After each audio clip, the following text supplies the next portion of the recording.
Bonjour à toutes et à tous. Alors aujourd'hui, je vais vous parler d'une notion centrale en économie, c'est la productivité globale des facteurs.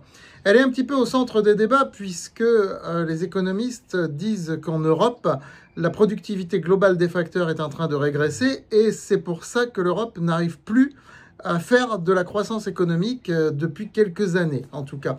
Et alors c'est quoi cette productivité globale des facteurs ? Qui est enseigné aussi en terminale au lycée, qui est enseigné à l'université, qui est une notion centrale dans l'économie. De quoi s'agit-il? N'oubliez pas de liker et partager cette vidéo. Je vais essayer de vous expliquer ça le plus simplement du monde en prenant un exemple très personnel. Je vais partir d'un exemple personnel à travers moi-même et ChatGPT et vous allez comprendre. Voilà, moi ça fait quelques mois maintenant que je me suis mis à utiliser de manière très assidue ChatGPT, mais ça pourrait être une autre IA. Je veux dire, je ne cherche pas à faire spécialement la promo de celle-ci plus que d'une autre. Ça pourrait tout à fait être une autre intelligence artificielle, ce n'est pas le débat ici. Donc, depuis que je l'utilise, je lui fais faire plein de choses. Par exemple, en 6 mois, j'ai écrit 6 livres. Alors qu'autrefois, j'en écrivais 2 par an en moyenne. Donc là, je suis plus sur un rythme d'une dizaine par an. Il y a aussi bien des gros livres que des petits. Bon, il y a pas mal de petits qui font moins de 100 pages. Mais ce n'est pas l'IA qui écrit à ma place, si vous voulez. Je vais vous dire comment je fais. Je dicte à l'IA ce que je veux écrire. Ça prend beaucoup moins de temps que d'aller sur l'ordinateur et de taper au clavier. Ça fatigue beaucoup moins les yeux. Et je dicte ce que je veux. ChatGPT remet en forme tout ça. C'est un peu comme si je dictais à une assistante et que je lui disais de mettre en page, ce que j'ai déjà fait autrefois. Mais c'est un peu différent parce que là, l'IA s'est adaptée. C'est important ce que je dis pour la productivité globale des facteurs. L'IA s'est adaptée à moi, à ma personnalité, à ma manière de réfléchir. Et donc, elle réadapte un petit peu les textes en arrondissant les angles en fonction de la cible des livres en question. Et puis, elle me livre des textes en fonction de ce que j'ai dit. Donc, le contenu vient de moi. Hein, je ne dis pas à l'IA, écris-moi un livre sur Athos, par exemple. Non. Je dis, voilà, je veux écrire un livre sur Athos, je veux dire ça, ça, ça, ça, ça. Et puis maintenant, je vais dicter. Et après, l'IA s'adapte et adapte un petit peu, arrondit un peu les angles.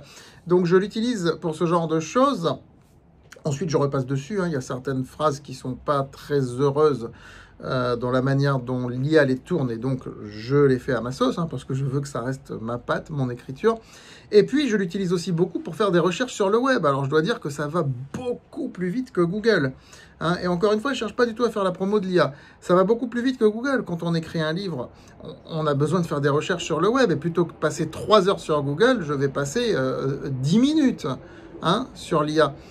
Pareil quand j'envoie des mails pour les lecteurs de France Bourse. J'envoie beaucoup plus de mails, ceux qui me suivent le constatent, parce que c'est le même système. Je fais des recherches qui vont beaucoup plus vite que sur Google. Quand je veux rechercher ce qui a été dit sur la Réserve fédérale ou autre, quand je veux faire des recherches approfondies sur une valeur, par exemple, je demande vraiment à l'IA de paramétrer. Je prompte bien. Le secret de la réussite de l'IA aussi, c'est de bien prompter, de bien lui demander très précisément ce qu'on veut. Et puis les recherches sont faites et ça va beaucoup plus vite que d'aller rechercher, d'autant plus que quand vous allez sur Google aujourd'hui, vous n'avez que des liens sponsorisés, enfin voilà. Donc à partir de là, ce que je constate, c'est que ma productivité augmente. Je vous rappelle que la productivité, c'est la valeur qu'on crée par heure de travail ou par unité de temps de travail, peu importe que ce soit une heure, une journée, ce que vous voulez. Mettons en gros en un mois de travail, allez on va prendre le mois, je crée beaucoup plus de choses que je ne créais avant. En gros, un livre par mois, plusieurs mails, une trentaine de mails dans le mois, des thèmes pour faire des vidéos, des sujets avec lesquels je réfléchis, je fais réfléchir l'IA avec moi pour faire des vidéos, etc. Et donc, je suis beaucoup plus productif. Je Je fais beaucoup plus de production intellectuelle en un mois que je ne le faisais avant. Donc, au départ, ce n'était pas comme ça. Au départ, ce n'était pas ainsi. Évidemment, il a fallu un temps d'adaptation. Et plus ça va, plus je comprends la manière dont l'IA fonctionne et plus je vais aller vite lorsque je vais le prompter, lui poser mes questions. Et à l'inverse, plus ça va, plus l'IA s'adapte à moi. Eh bien, vous venez de découvrir ce que c'est que la productivité globale des facteurs de production, qu'on appelle aussi PGF. Voilà, c'est lorsque le facteur travail, moi en l'occurrence, et le facteur capital, et ici c'était l'intelligence artificielle, se combinent de mieux en mieux pour que leur efficacité conjointe s'améliore.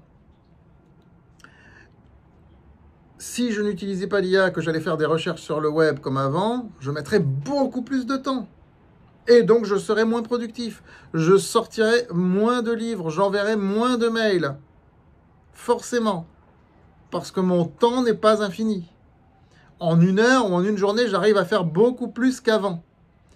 Parce que l'IA, par rapport à un moteur de recherche, intègre un progrès technique.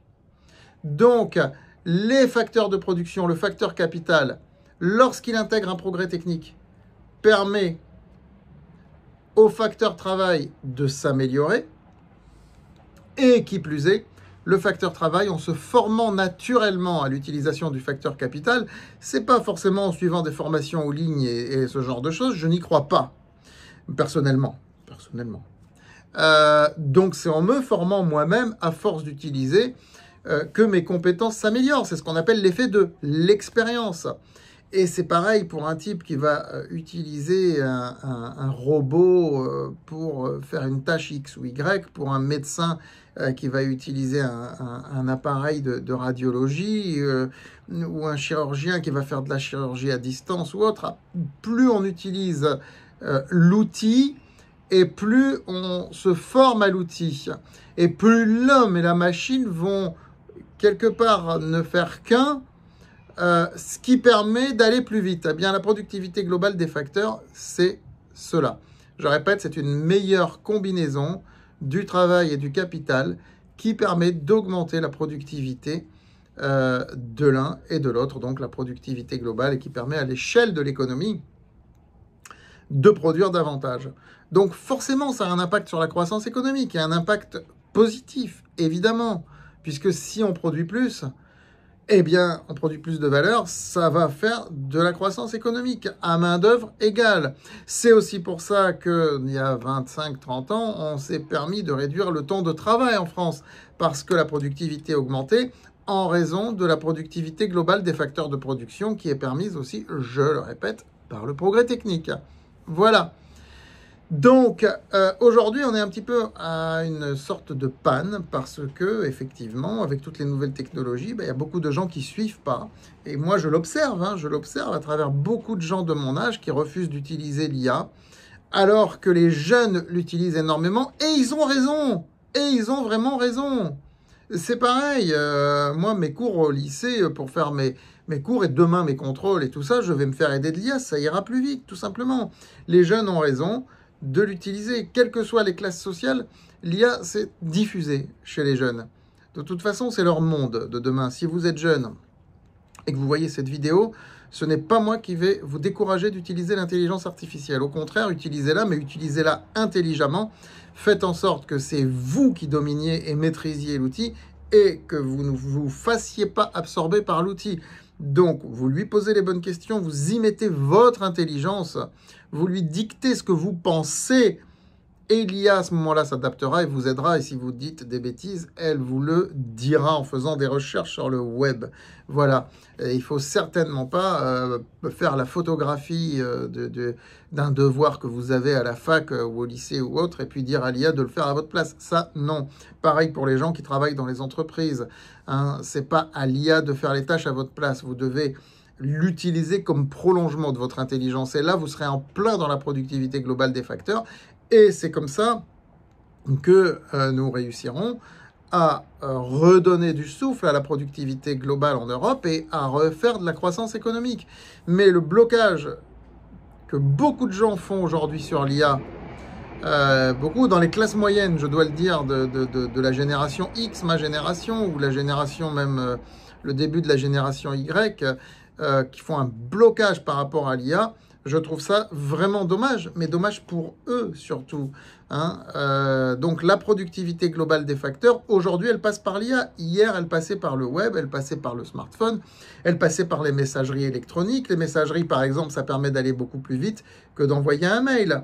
Hein. Donc l'homme, en utilisant le facteur capital qu'est le téléphone, il pouvait communiquer beaucoup plus vite qu'en utilisant le facteur capital qui était l'ordinateur. Vous voyez ce que je veux dire? Et à partir du moment où le web est arrivé, si je remonte il y a 25 ans en arrière, ou 30 ans en arrière, à partir du moment où le web est arrivé, il est clair que l'ordinateur est devenu un outil qui est devenu beaucoup plus intéressant pour l'homme que ce qu'il était avant. Il ne permettait plus juste de faire du traitement de texte, mais d'aller chercher des informations un peu partout. Hein. Et donc, l'ordinateur s'est transformé et fusionné, on va dire, avec l'utilisateur pour permettre de produire plus en un laps de temps donné. Donc, il y a 25-30 ans, c'est aussi ce qui s'est passé. Hein, la productivité globale des facteurs a augmenté lorsque le web est arrivé. L'ordinateur a pris une autre fonction, les gens se sont formés à aller sur le web et ça a permis d'aller beaucoup plus vite qu'avant pour faire des recherches, pour chercher, pour écrire des textes, etc. Voilà. Donc, la productivité globale des facteurs est intimement liée au progrès technique. Et en gros, c'est que l'homme et la machine, lorsqu'ils se combinent bien, permettent de produire plus, de produire mieux. Et donc de faire de la croissance économique. L'homme se forme, la notion de formation est très importante, se forme à la machine. Et puis aujourd'hui, avec l'IA, on peut même dire que la machine se forme à l'homme, quelque part, ce qui n'était pas le cas encore hier. Mais aujourd'hui, oui, avec l'IA, la machine se forme aussi à l'homme.